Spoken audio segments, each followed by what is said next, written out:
This is Julian, and I'm here with Teal Swan. And if you don't know who she is, I'll just put a link to your YouTube channel here below. I first found out about you actually a year or two ago with that video, actually, like Emotional Vampires. Mm. And I just absolutely loved it. And what I really, really loved about your work is just the detailed explanation of these kind of, from an outsider's perspective, like woo-woo-y type of concepts or stuff that people don't really, are aware of. And you just break them down very straight line, straightforward. It's like there's this, this, this, and the detail was just, amazing. So absolutely loved it, and then just watched a ton of videos after that, and also just the general presence that you have in your videos. It's like, if you're watching this, go check out one of her videos. Like the presence just being very still. Like you can tell you've done a lot of work on yourself. Yes. So no, thank you for doing this video. And yeah, I mean, what I thought we could talk about here is kind of explore, like seeking happiness externally and the big trap of, kind of that angle there.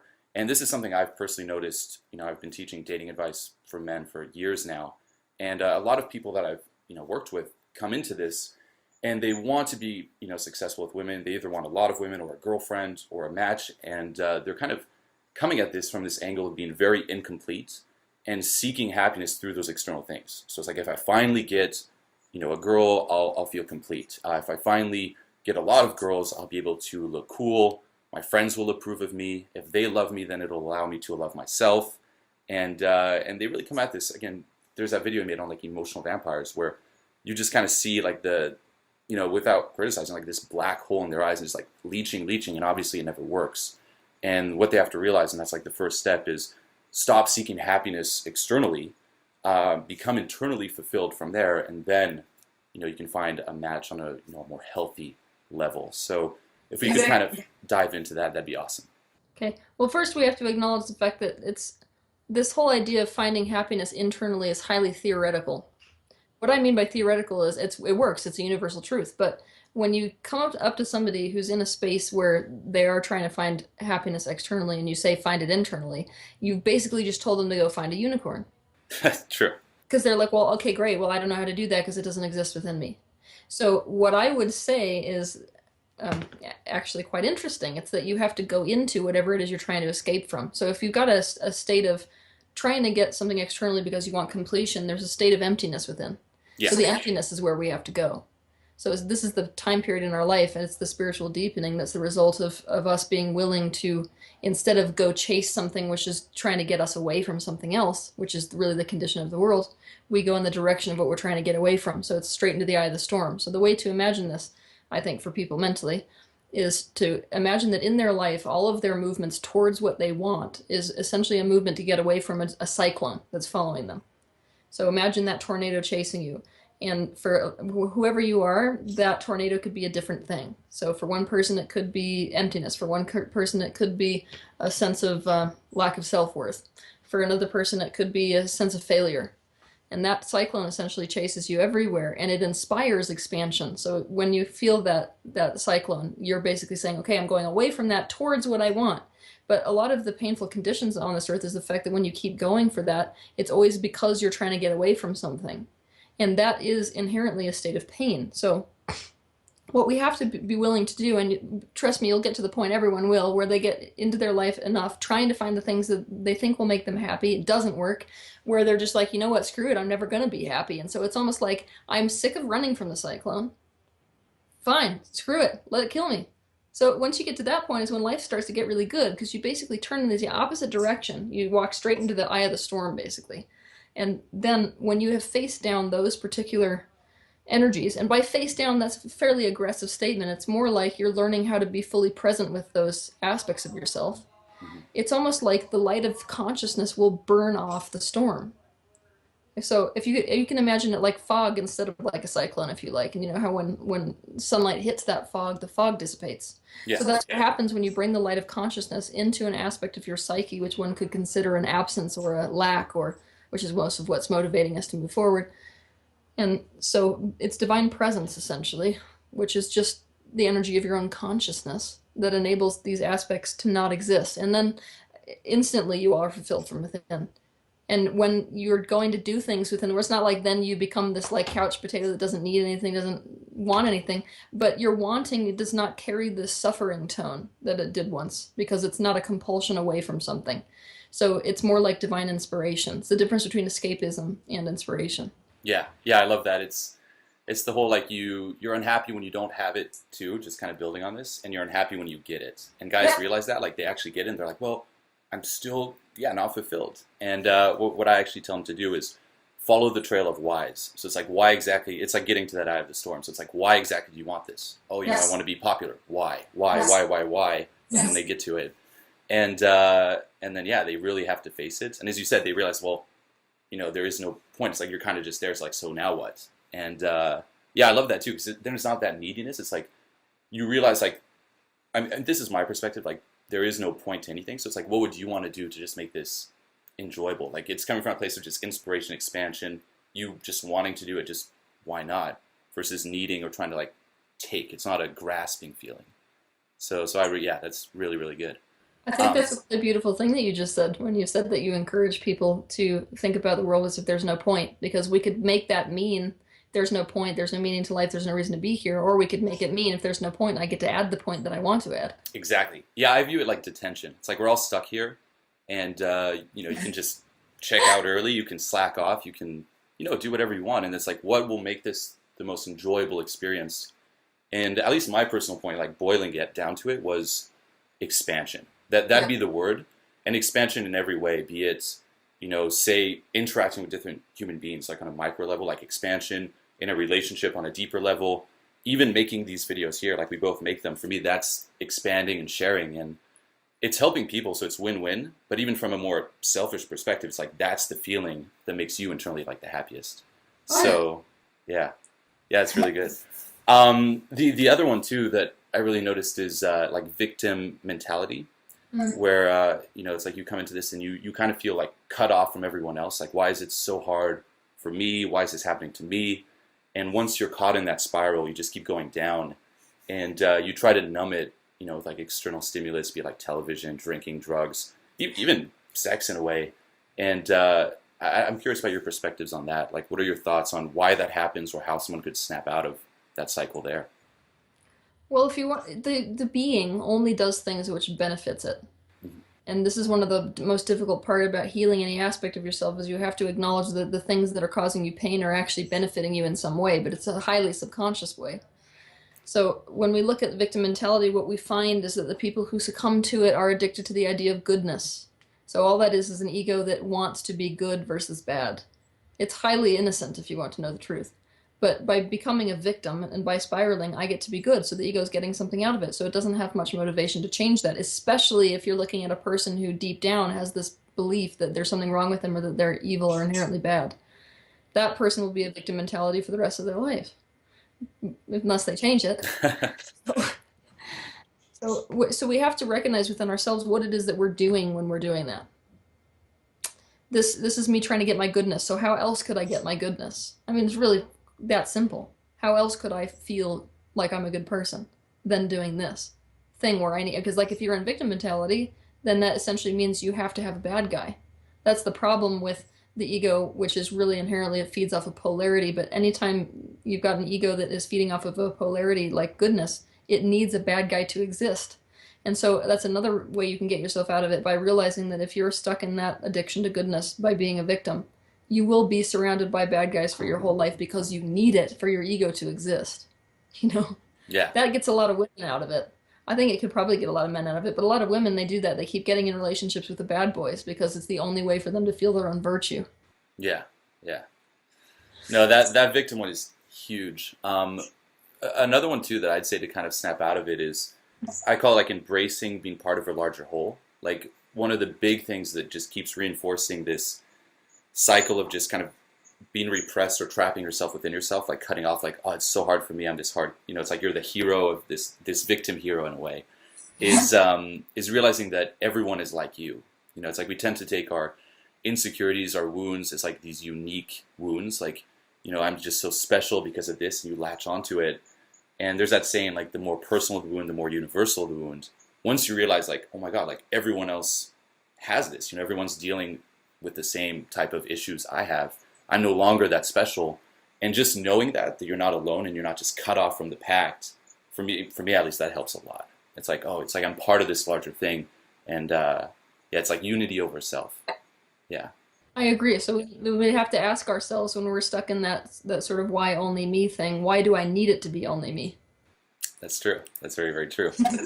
Yeah, that and another interesting too is just getting a like a bigger circle of concern. It's like it's a very petty like way of thinking, like my problem, me, and just one way to snap out of it is like, well, how can I, first of all, like say help someone else, and so you get out of your head, or how can even in terms like something you're trying to accomplish, like a certain goal, some of your concerns are like a lot bigger. It's like you don't have time. It's like you don't have the luxury, because it really is like a luxury in a way to kind of slip into that little petty state of mind there. So would you suggest random acts of kindness? Yeah, obviously, yeah. Kindness for sure. Yeah, for me, it's just like getting out of your head. Like, how can I help someone? Like random acts of kindness, even in a, how to say it, in a more like material way. It's like, what's this person's issue? And like you kind of start dealing with that. However, the trap there too is to then kind of get caught up in that, and then you take on the role of, oh, look at me, I'm helping everyone else. I'm this Martyr. victim. Exactly. So it's a fine line between the two there. The martyr is a victim role. Yeah. Mm-hmm. Yeah. Yeah. No. For me personally, I mean, the whole like stop seeking, kind of linking to victim, but also back to the stop seeking happiness externally. I experienced it too, where, I mean, I was recently in like this media scandal, and before then, yeah, it was ridiculous. But before then, I really reached that point where, because I fell into it, like just with women, then I got out of it. Like, okay, I don't need, it's like, it's coming from a healthier place. Then I built upon that, but it just keeps, sneaking back. Yeah. And it subtly snuck back on me, where before that, I remember thinking, like, from my perspective, I thought I had it all. It's like, here I am traveling, teaching this, doing what I love, et cetera, et cetera. But it came more of like this ego place. And then I was thinking like, well, now what? And as soon as that thought popped in, it's like, I knew it was bad. It's like, now what? And what I really learned going through it all, because a lot of that was stripped away, is I was pretty much left with, nothing but myself. And then it was like a lot of introspection. It's like, well, that doesn't bring happiness. Like, why can't you feel happy now? And just kind of realizing that too, like as soon as you place your sense of worth on anything external, and this is my perspective, you're bound to form a certain ego and just lose it at some point. Because in like the physical world, like it's duality all the time. So even if it does go well for a bit, you're either latched onto it and it's bound to go down. So for me, it was kind of like this cleansing of just like, let go of all of that, and, and on a more spiritual level, and just like come back to the center, core values, and getting back to that sense of expansion and sharing in a way. So yeah, that was very interesting.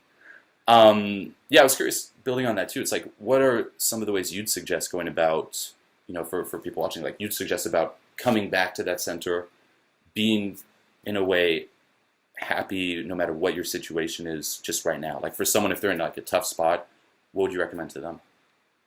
Go into the pain. I mean, it depends how low of a vibration you're in.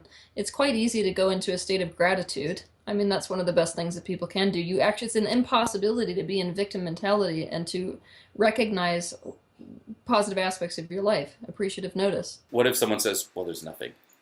Then They that's just the can't person see that it. I would take into their pain. See, like that's the people that I like to work with, honestly. That's my favorite demographic, because when you're at that type of a state, that means that your pain body essentially has called you deeply back into it for the sake of the deepening of your own spiritual practice.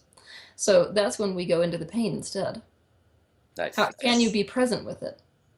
And what you notice is you don't really have to do much. It's like, I mean, people don't understand what true presence is because we're such a doing species. We don't realize that by, like, let's say you wake up and you've got an emotion, a heavy emotion going on, which is the case for most of us that don't enjoy life. So you get that heavy emotion. You close your eyes and you sink into the feeling. So instead of trying to use that feeling to go eat ho-hos or whatever it is that you do to escape from it, you sink deeply into it as if it's your teacher. The pain itself becomes the teacher. It's a transformative experience. Pain transforms you. So as you're present with it, you are essentially going into a state of allowing that is deep enough that it opens up the crown chakra. That's what you watch with people. And then insight and intuition will drop into the being. And that's when you get those really good aha moments where it's like, oh, this really doesn't matter much. I can let go of it completely. Because until then, let go is yet again more theoretical spirituality, right? It's just what people say, but how do you let go type of a thing. Yeah. Yeah, I like it too with the going into the pain because it gets rid of all that resistance too. Right. Where it's like, I just don't want to feel pain. I don't want to feel pain, and then you have it, and then it just keeps fueling it. So kind of embracing it. That's what we got to realize. Like, I don't want to have it, I don't want to have it, but it's there. So Yeah. what the hell is the point? Like, even if you try to focus positively, you're just going to be pulling against something. Yeah. So really what I like to teach people is the 1-2 step. So the first step when we are dealing with the unwanted or with anything painful is we become intensely present with it, as if it's an alarm bell saying ding ding ding ding ding ding, we need to pay attention. So we become intensely present with that, and then that lifts the fog. Something else comes into our consciousness. So there were a great many therapists way back when who believed that anytime you had those intense emotions or anxiety, it was something in the subconscious mind wanting to surface to the consciousness. In the spiritual world, we call that a phase of enlightenment. So if we treat pain that way, and then you've got that aha moment where the fog clears, then that is the point in time to focus on creating something. And you'll naturally start to feel that sort of sunlight feeling of your own soul coming in and inspiring you towards action. So that's the point at which to focus on the life you want to lead. Hmm. But you're doing it this time from a space of pure inspiration instead of from a space of, I want this thing because I so don't want this other thing. Yeah. Yeah, exactly. What would you recommend for someone to keep themselves in that headspace there, where they kind of like clear the fog, as you mentioned, but then as they often notice, like you easily snap back to it because you're in a way addicted to it because you've been in the fog for so long. Do you recommend like any daily rituals, daily practices, or just curious about your perspective on it? I don't really, because the thing is that most of us, we want to get into these high vibrational spaces or stay there because we're so resistant to the lower vibrational spaces. So what you find when you talk to people who are what we would consider to be awakened is that they have no resistance to feeling anything, including pain.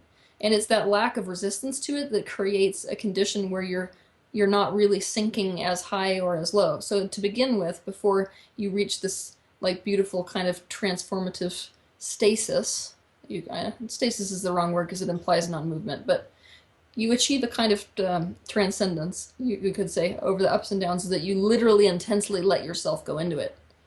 I mean, I really, it would be a very rare person if I shook their hand and they said, how do I stay in this good feeling space? And it wouldn't be because they're so resistant to going down again. And that's a guarantee you're going down again. So what I help people to do is to culture the willingness to feel. Mm. So like, and this is a big shift in consciousness when it comes to our spiritual world, especially, and self-help world, which is most of teachers so far, they have been dedicated, intensely dedicated to the idea of feeling better. So we're not trying to do that anymore. We're trying to get better at feeling. So it's almost like I feel pain, so it is. I feel joy, so it is. There's a non-attachment to the feeling itself. And that, just by virtue of the non-attachment, you come into alignment with your soul aspect, which is intensely in alignment. That's those good feeling spaces, that inspiration, that impulse, essentially, that you want to feel. That's what we all want, right? So by developing non-resistance to feeling, by becoming intensely willing to feel even pain, you're in a state of non-resistance. Then you're in full allowing of your soul. And then you're in alignment. That's what a person, I mean, you can feel those types of people. You sit down in front of them and you're just like, just by being around that energy, it almost calls you like a beacon back to yourself. Bam, Mm-hmm. Yeah. Yeah, that's really, really deep. And it kind of also, in a way, it's like letting go of, these like mythical realities. Like, I never want to feel pain.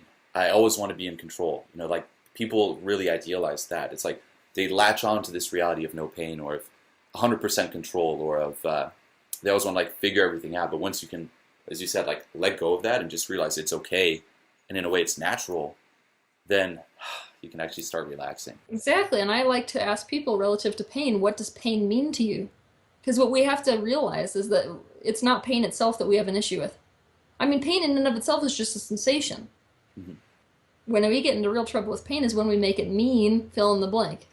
Yeah, yeah. It's like you don't fear the events, you fear the thoughts that those like events provoke. Or like when you're pain, it's like it's actually the thoughts, it's not the actual feeling in and of itself. Oh yeah. And we have got pain, especially in the Western culture. We have associated pain with something that is wrong. Hmm. And then wrong and right is an issue for us, right? Because we get punishment and reward. That's how we're raised, punishment and reward. So it's almost like the minute I feel pain, something's gone wrong, there's going to be a punishment. And that's really, that cycle is what's got us all panicked about it.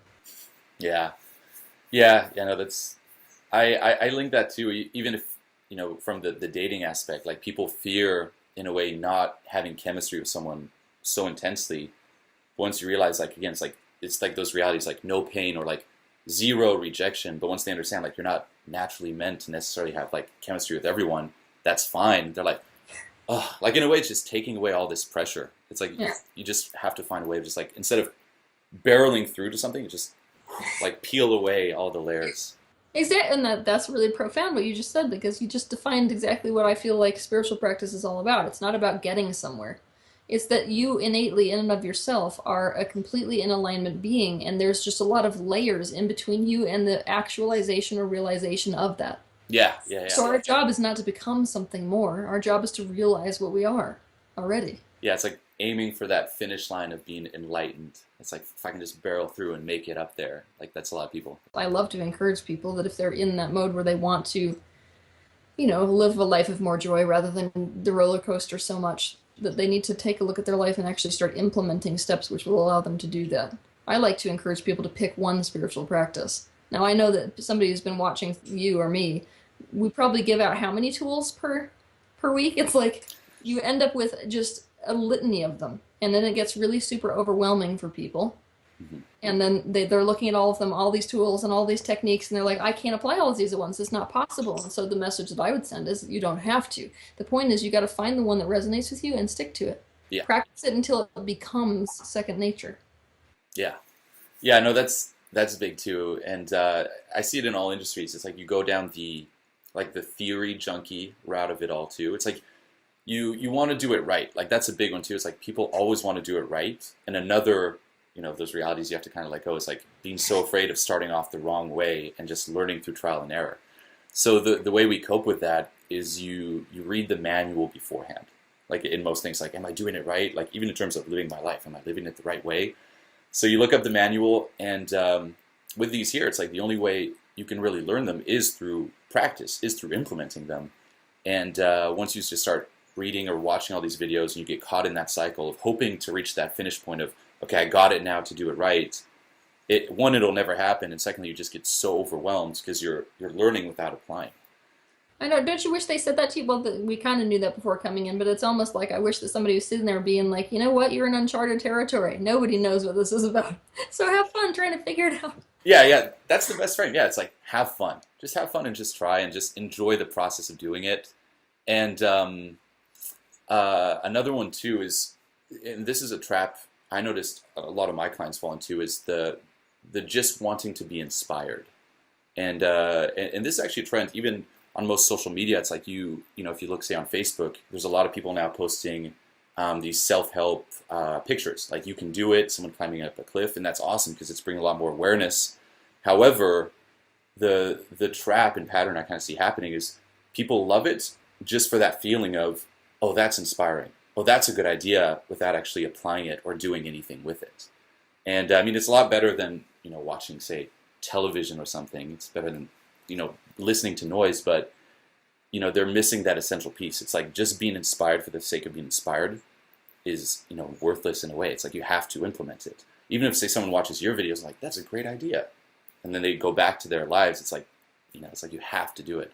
It's like the two components go hand in hand. I completely agree with you. I actually had a whole talk about that a week ago. So. Oh, really? Yeah. So yeah, I mean, we covered a lot of aspects here of victim mentality, seeking joy externally, some of the traps people fall into when trying to learn this or achieve this state here. Before we wrap, are there any last thoughts you'd want to add on to it, or any last words, like a saying? Or Yeah, I feel like have fun with life. Mhm. And if it's not fun, just feel the not funness. because whatever is happening is correct. That's what I would explain to somebody.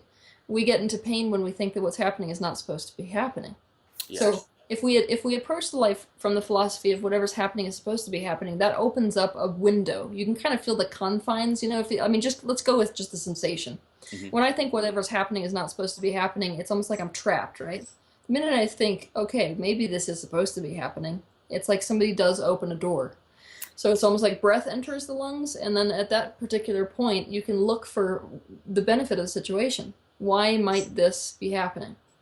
And I feel like that's really a critical space to be in, because we're walking through life trying to get everything correct. We already have a preconceived notion about what correct means, and when life doesn't go according to plan, which is pretty much always, then we're in a state of hell. So that would be my suggestion.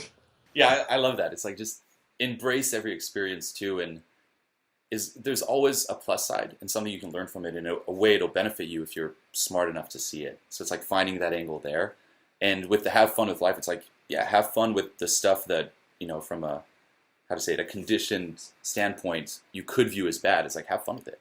So something's bad, like have fun, embrace. And actually, one last thing.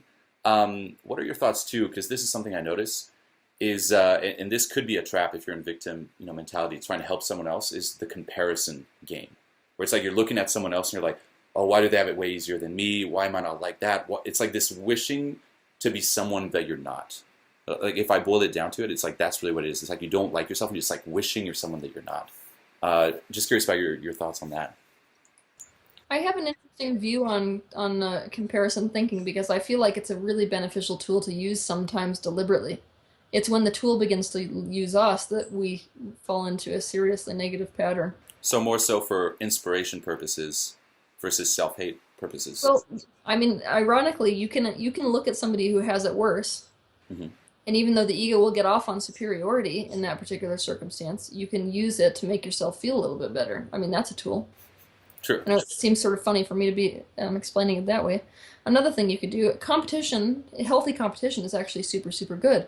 To strive to match or excel past the people who have made it before is what creates a lot of expansion. So there's a real healthy form of competition as well. But when it gets into a state where we're basically self-hating through our comparison, that's the point at which there's a serious issue that we've got going, obviously, where we need to become intensely conscious of why we're doing it, especially the positive reason behind doing that. Yeah. So, like, can you think, I'd be curious, because you can put yourself probably in the mindset of a lot of men. Mm-hmm. If you were comparing yourself, let's say you've got a guy, right? Let's just pretend you're somebody who's, like, got a Ferrari, or you're around somebody, you want to be somebody who's got a Ferrari, who's, like, multimillionaire, who's got the super hot, supermodel girlfriend, right? Yeah. What's the positive reason why you might be telling yourself, I'm crappy compared to him? Well, the plus side is you could be inspired, but the first thing I always say is it's not about looks or money, and to really get out of that paradigm there. I know you'd say that. Yeah, no, because no, even from that perspective, it's like no matter how, let's just say from a superficial standpoint, good looking or how much money you have, there's always going to be there's always a bigger fish. It's like there's always going to be someone better than you, and it's like this never-ending process. Oh yeah, so here's the thing. Ready for this? Yeah. What if that's okay? When that causes us pain is when we think that that's not okay. There will always be a bigger fish. So there's two ways to get out of it, right?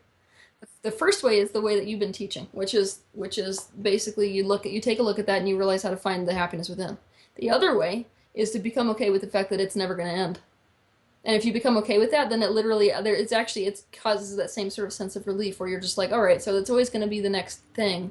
So getting to that thing doesn't mean as much. Mm-hmm. But then you can always let yourself basically attain what it is you want to attain. Because this is the reason to do it that way. You can't unwant something. Have you noticed that? Sure. You run into a lot of problems with this. So, like, let's say a guy really does want that. Like, we can examine all the reasons that he does want that, but he may still want it. So if he wants it still, then we got a little issue, because no amount of spiritual teaching is going to make him unwant it. He's just going to bury it, probably subconsciously. So it's almost like you gotta let them get it so that when they get to that thing, they become even more intensely aware of what they really want. So a lot of people aren't even aware that they really want happiness or they really want fulfillment until they achieve those things they think they want. Yeah, you have to go through this cycle. Well, actually, what I'd say is I agree with this, and building on it even further, it's like accept that there's a bigger fish. However, realize too that the only what I would say, it's like the only unique value you have to offer, because that's really the standpoint they come from. It's like, oh, I can offer her the lifestyle, the money, the looks. The only value you really have to offer, as corny as it sounds, is your own uniqueness.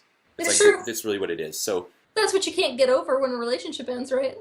that's very true. Oh no, they used to like oranges too. I know, it's like, yeah, it's that person's uniqueness, and even on a more micro level, like people always want the pickup lines, let's just say, and the reason being is it's the same as the Ferrari or the money. It's like they want the more interesting line, when in reality, it's not the line. It's like you can go up and say, "Hey, how's it going?" And most likely, the other person's heard that before, but she's never heard your version of it.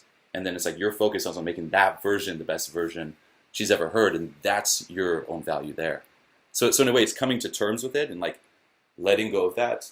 Also realizing that attraction for a woman is very different than say for a man. It's like for a man, we're basing it on visual cues a lot of the time. Women, it's more on behavioral cues. So maybe from a first impression standpoint, she'll be like, oh, okay, well that guy's like this. But once they start interacting and she can see the behaviors behind it, she's like, oh, and she'll base that assumption on something real and oftentimes change it. So the Ferrari and the money don't matter. It's like it's not an excuse, what I say. And then it's just really getting back to that core of like offer the best kind of uniqueness, and Yes. even linking back to the other one too, because I teach this too. I'm like, don't do it for the validation. It's like you've probably realized getting into this, like a lot of guys, it's like if I can only just get one good reaction, and then they get it, and then they become numb to it. It's like, hey, what's the next thing? The next thing. So at some point, it's like you get to that point, as you mentioned, where it's like, okay, it's never ending. I'm here, I have it, and then you go back, but you have to go through that to realize it. Totally true. So let's go to the positive reasons why somebody might be comparing themselves. And what I mean by positive reasons is it'll seem real negative. So I want to make a lot of men aware of this because they definitely do it. If you're comparing yourself essentially to somebody else who's succeeding and looking at your own failure, it actually gets you out of responsibility. That's what we have to understand. A lot of us want a release of pressure more so than we want to take the responsibility for our own lives. So if you're comparing yourself next to somebody you're convinced is going to be 10 times better than you, it lets you off the hook because failure is like it's not as much responsibility or pressure. That's true. Yeah, yeah. If there was someone else exactly like them doing it well, it would like, shine that spotlight on their shortcomings. Like you should be doing it. You can't have this excuse, and it in a way gives them permission to do it too. This is why also a lot of guys are held back from putting themselves out there. Is if by societal norms they're not say good looking or have a lot of money, they don't see many other guys like them doing it, and so it's like, well, if no one else is doing it, I don't have the permission to do it. So kind of snapping out of that paradigm there as well. I like that. Nice. Cool. I mean, yeah, that was awesome. Yeah, thanks for doing this call here. People are gonna love it. And yeah, once again, I'll put a link to your YouTube channel here below. Yeah. And as always, until next time.